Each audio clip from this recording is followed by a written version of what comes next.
भट्टी साहब, जिस तरह की डिवीजन देखने में आ रही थी, अभी भी है शायद बंदयाल साहब की मौजूदगी में ही, ये हम चीफ जस्टिस साहब इसकी इन्वेस्टिगेशन करेंगे, इस्तीफे की करनी चाहिए, नंबर 1।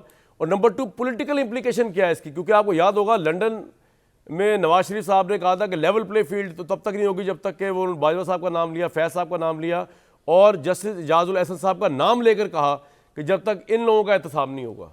तो आज नून लीग के लिए पोलिटिकली बहुत बड़ा माइलेज है आज इजाज साहब को रिजाइन करके। देखिए, पहली बात तो यह कि बिल्कुल इन्वेस्टिगेशन होनी चाहिए और बिल्कुल मैं अगर कोई रेफरेंस आ रहा था या अगर सुप्रीम कोर्ट में उनके इख्तलाफात ज़्यादा हो गए थे या जो भी हुआ था उनको सुप्रीम कोर्ट में इन्वेस्टिगेशन होनी चाहिए। और नकवी साहब हों या इजाजुल एहसन साहब हों, अगर कोई भी इल्ज़ाम है तो उसको इस्तीफ़े से रुकना नहीं चाहिए, पहली बात। दूसरी बात यह है कि अगर तो मियां मोहम्मद नवाज शरीफ साहब मेरे महबूब कायद की रूहानी क़ुव्वतों को सामने लाना चाहते हैं तो बिल्कुल वो पहुँचे हुए बुज़ुर्ग हो गए हैं कि जिन जिन का नाम लिया था सारे फारिग होते जा रहे हैं।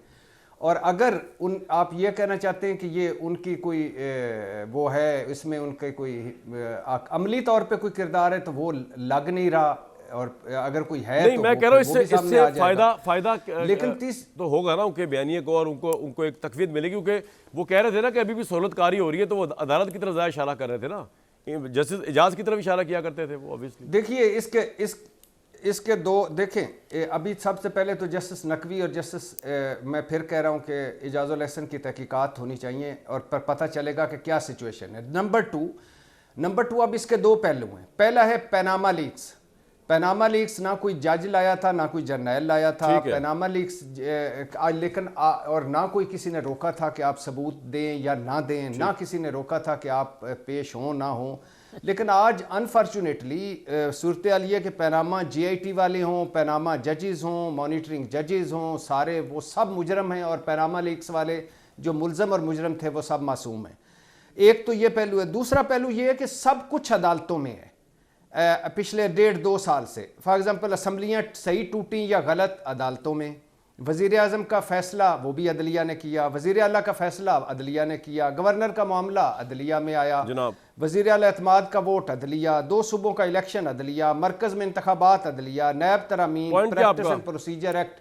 तो लिहाजा ये है कि जब फैसले आएंगे फैसले हक में भी आएंगे, फैसले खिलाफ भी आएंगे, केसेस होंगे तो पॉलिटिकल। बिल्कुल ठीक है, पॉइंट आ गया सर आपका, बिल्कुल ठीक है।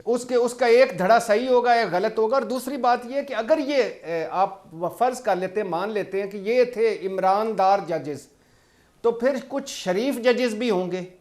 इसका मतलब है कुछ शरीफ जजेस भी खैर से होंगे। उन शरीफ जजेस का भी करना चाहिए कि ये एक ईमानदार जज थे, दूसरे शरीफ जज थे।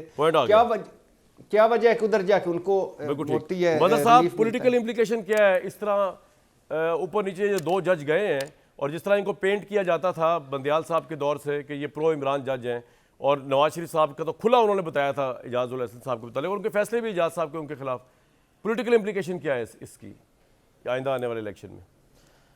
देखिए कामरान, सबसे ज़्यादा पॉलिटिकल इम्प्लीकेशन तो ये है कि आपकी जुडिशरी पोलिटिसाइज हो गई है, आपकी जुडिशरी पोलराइज्ड हो गई है, और ये किसी भी तरीके से डेमोक्रेसी के लिए अच्छी साइन नहीं होती कि अदलिया में हम उसको इस तरह कमेंट करने लगे हैं, और इस तरह, जो कि गलत नहीं होता, कि जी ये इनका टिल्ट इस तरफ है। यानी ये बहुत पिछले कई सालों से ये चीज़ देखते आ रही है कि मैं बेंच देख के ये बता सकता हूँ कि इसका फ़ैसला क्या होगा। जब ये तासुर सुप्रीम कोर्ट का और आला अदलिया का बनता जाए तो ये बहुत ख़तरनाक बात होती है। ये वो बात नहीं होती कि जिसको सेलिब्रेट करना चाहिए। आज इजाजुल एहसन ने कल जब बंदयाल साहब की अदालत थी तो हमें पता चल जाता था कि उनके दाएं और बाएं कौन जजेस बैठेंगे। हमें पता चल जाता था कि वो किन जजेस को अपने साथ नहीं बैठाएंगे। क्या वो सही हो रहा था? क्या उस वक्त जो है फुल बेंच क्यों नहीं बनाई जाती थी? उस वक्त फुल कोर्ट मीटिंग क्यों नहीं होती थी? ये जो सारी चीज़ें हैं ये जुडिशरी के भी सोचने की हैं। और मेरा नहीं ख्याल है, मुझे नहीं पता, खैर हमारे यहाँ तो खुली सियासत हो रही है। मेरा ख्याल है किसी पॉलिटिशियन को, किसी उसको इन चीज़ों को इस अंदाज में देखने की ज़रूरत नहीं है। मैं तो समझता हूँ कि सबसे इम्पॉर्टेंट ये है कि जब ये कोई चीज़ हो रही है, पहली चीज़ ये कि इसकी मुकम्मल तहकीकात के साथ साथ जुडिशरी को अपनी फुल कोर्ट मीटिंग बुला के इन चीज़ों को देखना पड़ेगा कि सुप्रीम कोर्ट को हमें किस तरह लेके आगे जाना है। उन्हें ये देखना पड़ेगा कि ये जो मुकदमात होते हैं जो सियासी नौइयत के होते हैं किस हद तक एंटरटेन करने चाहिए, किस हद तक नहीं करने चाहिए। मगर साहब मैं ये समझता हूँ कि उन्हें ये देखना पड़ेगा तहरीक इंसाफ और नून लीग ने डिवीजन्स क्रिएट किए ना कि फैसलों को लेकर, कि जिस जज ने हक में फैसला दे दिया उसकी बल्ले बल्ले कर दी उन्होंने, और इनमें इतनी सियासी हिम्मत और गैरत और वो नहीं थी, कर्टसी या करेज नहीं थी कि अपने खिलाफ आने वाले फैसले को मेरिट पे देखते ना कि उसको पोलिटिसाइज कर दिया। तो ये दोनों पार्टियां कसूरवार हैं। Would you not agree with me? ये मैं जी यही कामरान यही बात है ना। अब जैसे पनामा पे मेरा मौक़िफ़ ये है कि पनामा को सुप्रीम कोर्ट ने जिस तरह टेकअप किया, सुप्रीम कोर्ट तो ट्रायल कोर्ट बन गई थी। बिल्कुल ठीक। अब एक ट्रायल कोर्ट अगर किसी को पहले डिस्क्वालीफाई कर दे तो उसके बाद जब वो मुकदमा मातहत अदालत में तो जाएगा वो आगे तो वो अदालत कहाँ क्या जाएगा फैसला रिलीफ के लिए? करेगी बिल्कुल ठीक है सर, उसके बारे में। बिल्कुल ठीक, बिल्कुल वो कहाँ अल्टीमेटली फिर अपील में उधर चले जाते बिल्कुल ठीक, हैं। बिल्कुल। तो ये सारी चीज़ें ऐसी हैं कि आज ये मौका है कि जुडिशरी को ऐसे मुकदमात के लिए एक कॉन्स्टिट्यूशनल कोर्ट का एक बाकायदा ड्राफ्ट मौजूद है बिल्कुल सर। उसको देखना चाहिए। सुप्रीम मैं कोर्ट जरा से अलग एक थोड़ी सी पॉलिटिकल बात करना चाहता हूँ। बिल्कुल सर, आपका पॉइंट आ गया।